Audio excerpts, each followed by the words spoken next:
welcome back to my journal. Today I'm going to be giving you a look at my updated bullet journal / planner setup, which is this guy right here, as well as just doing a quick update on my planner system, any changes or new things I've added in, and I will be also flipping through a couple of my go-to basic spreads in my bullet journal. Make sure to grab a snack or a cup of tea. It just started snowing here in Canada, as I'm filming this.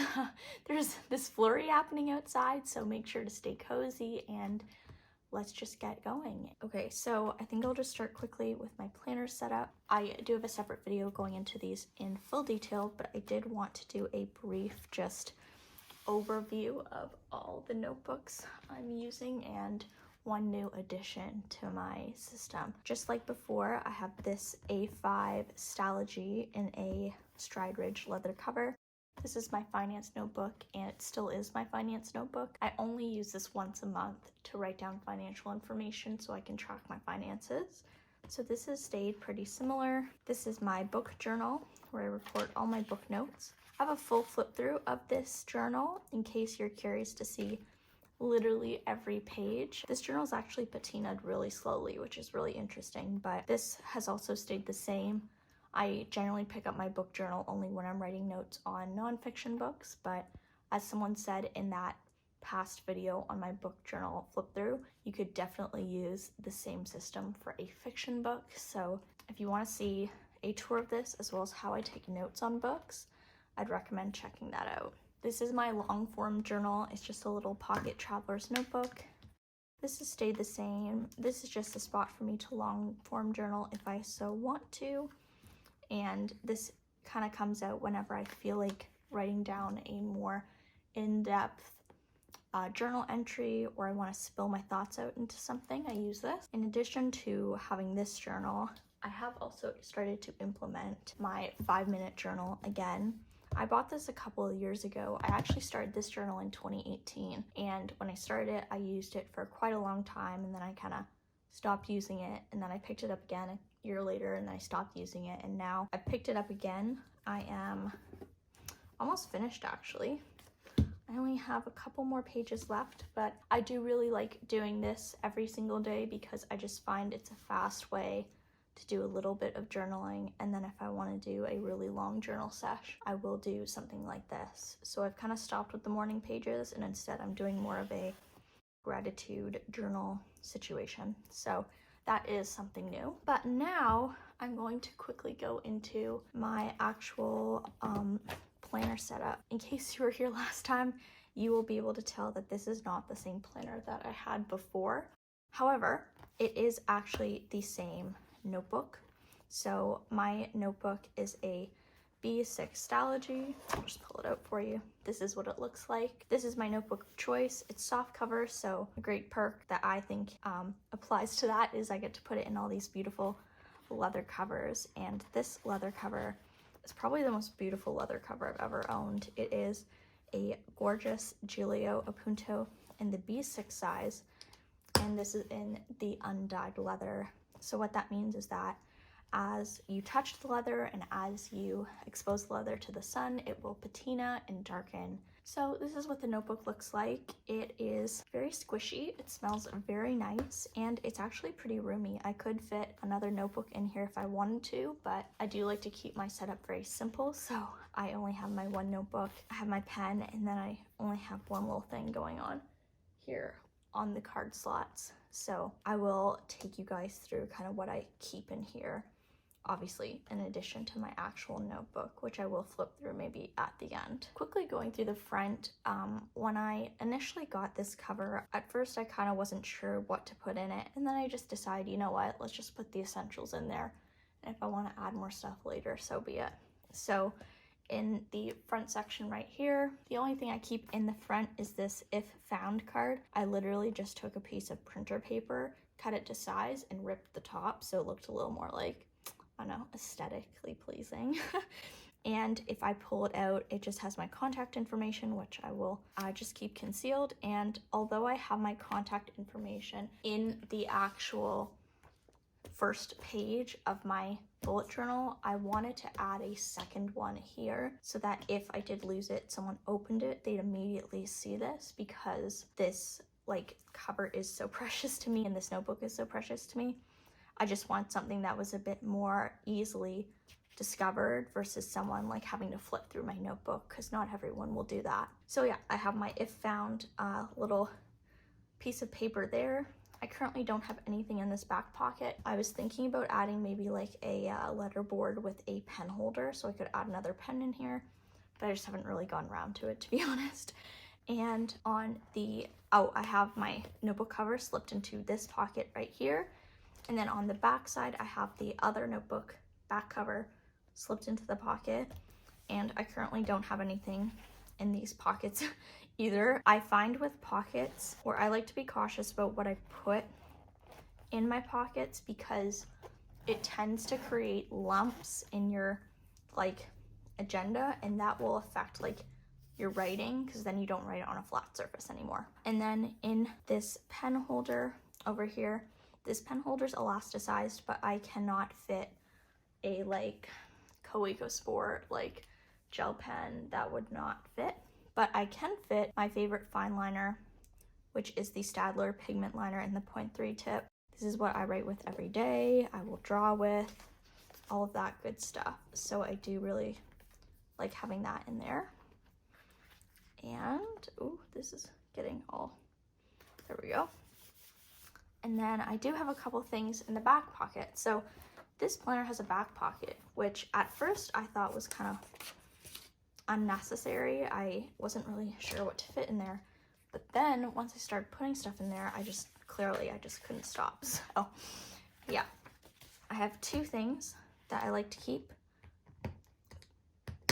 in my back pocket. The first thing is my 20 goals for 2020. These are the goals that I'm hoping to accomplish this year, or at least like work towards accomplishing and get some progress on. I'm not sure I'll be able to do all 20, but I think it's possible. So I am hopeful. I did a goal spread in my original bullet journal setup, but I decided to kind of write my goals on this like note paper, because I don't know, I just wanted to kind of have a place that was a little less formalized to write them down. And that, I don't know, for some reason writing on notepad tricked me into writing out goals, so this is what worked for me. So I do like to take my front pocket, or what is this? It's like a flip, it's like a, what would this be? Like a full width pocket? Sure, we'll go with that. Full width pocket, and I like to slip my goals into the front part. And I just keep them there so I can reference them easily. And then on the back part of the full width pocket, I have this little, this is a moleskin kaye in the craft cover with the lines. And I just use this for time logs. Right there, see? Time logs. And pretty much this is just a little notebook that I use for time ladders. So pretty much this is all I do in here. I like to sometimes, during certain days, I like to kind of have a structured hourly breakdown of what's going on and when I'm going to do stuff and all that. So that is when I break out this notebook, and that's what I mainly use this for. I just find that with, I do still like to write my regular to-do list, but I do like to kind of supplement it with that if I need it. It's not something I do every day, though, just so you guys know. That is pretty much the setup itself. It's very simple, but I do really like it, and I really love that this notebook, it kind of decreases the amount of stuff you have to add to your planner, if that makes sense. I really love how it has the pen loop, it has all these pockets, and even these little, I don't know, ribbon markers. So there's not much you really need to add. It kind of comes with anything that you'd really need, which is really great. So I will do a little quick flip through of the key spreads that I use in my planner. I use a bullet journal. If you're unfamiliar with the bullet journal, I will link the original video below for you to check it out. I have been bullet journaling for about 2 years now, so my system is quite adapted and customized to my needs. So it does not look like the original bullet journal method, but I will go through a couple of the key yearly, monthly, weekly spreads that I like to use pretty consistently.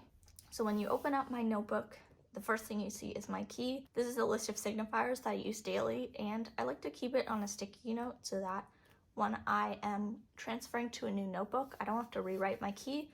I can just literally move the sticky note and it's done, which is really nice. And then I have my contact page. This is the same as the contact info here. Again, I just have it in two places because I like to be prepared for all situations.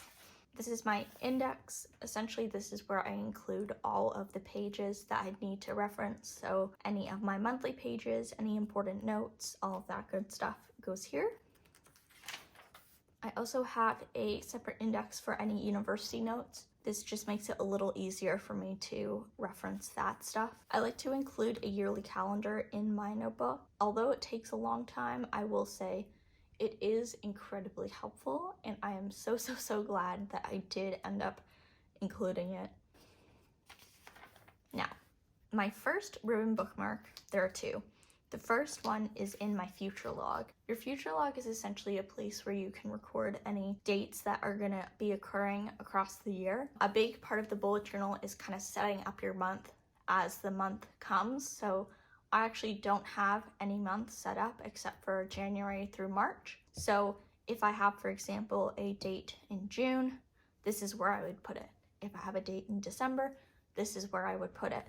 My future log's a little different than the usual future log. I've kind of created it based off of the Staedtler method, which is essentially, instead of kind of having a section for each month and you write all your dates in that section, each month has a column which is marked off by the first letter of the month. So January, February, March, April, May, June. And then if I have an event in February, for example, Brooklyn Nine-Nine season 7 came out, I'll do my event signifier and then I'll write the event, and then I'll do a dash and I'll write the day in the month that that event is happening. Then, this is why I want to show you this side, I do a cross or a line that connects the dot to the name when I've put that event in my monthly calendar. So I know that's scheduled, so I know that it's been moved over to the appropriate place. I can do a video on this type of future log or Staedtler method if you're interested. I do also like to, this has all my current dates. Here we go. I do like to kind of put it according to signifiers. So I will put dates here. The circle is a signifier for date, a heart, which means a birthday, or a task, which, let me just move it over a little more. There we go. A task, which is a dot. So for example, this dot I know is a task that I have to move to my March task list, and this is that I need to paint my room.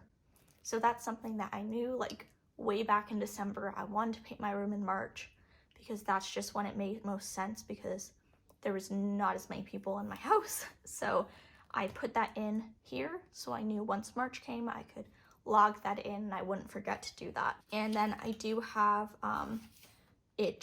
I have 6 months here, and then I have another page where I have the next 6 months. Then I have my memory spread. I have been keeping up with this, which I'm very pleased about. So this is kind of how it's looking so far. I do really love to add memories to my journal, but sometimes I struggle with getting overwhelmed with having to sit down and do a lot of memory keeping when I already have a lot of work to do. So for me, this is a very achievable way to record my memories and kind of get that memory keeping feel without overwhelming myself. And yeah, I just will hopefully be able to fill it up for a whole year's worth of memories, which I think will be really cool to look at. The next thing I have here is a goal spread, but honestly, I didn't really use it that much, so I don't think it's worth going over. This is my reading log. I like to record what books I read each month and how many books I read each month because I do want to read 25 books this year, so hopefully I'll be able to achieve that goal. I feel like some books should be counted more than others because this is just pretty much a picture book. It's just an interior design book. But then I also read The Fellowship of the Ring in February, which is extremely long and takes a really long time to read. So I feel like I should have counted that for 2 books or something, but it's okay. And then, oh yeah, this is just a yearly spread that I found helpful to make when I was putting together my journal. I want to kind of work on my floral illustration skills this year. That's one of my goals. So I created this spread to give myself a couple ideas or things I could try if I don't know what I want to do or draw in the month. So that's kind of what this spread is for me. So the next couple spreads are my monthly and weekly spreads. I would recommend my March plan with me because I literally show you all of my monthly spreads, and I even have a video showing you how I fill them in. I'm not going to go through them now because I have added some more dates that are happening very soon, and you know, the internet, no need to get exposed, so I'll just kind of leave those there. But if you do want to see how I set up my month, I would recommend checking that out. That is what this second ribbon marker is for. It goes to my monthly calendar because I do reference that pretty much every day. And then let me see if I can show you. Every month I have my monthly layout, and then I also have my weekly layout. What I'm covering up here is my week at a glance, which is just like a spot where I have every day of the week and I write down my events. And then on the right side, I like to write down weekly tasks. This is also according to the Alistair method. I'll link a video by Plant-Based Bride, which pretty much explains this. And I have a projects and next week section.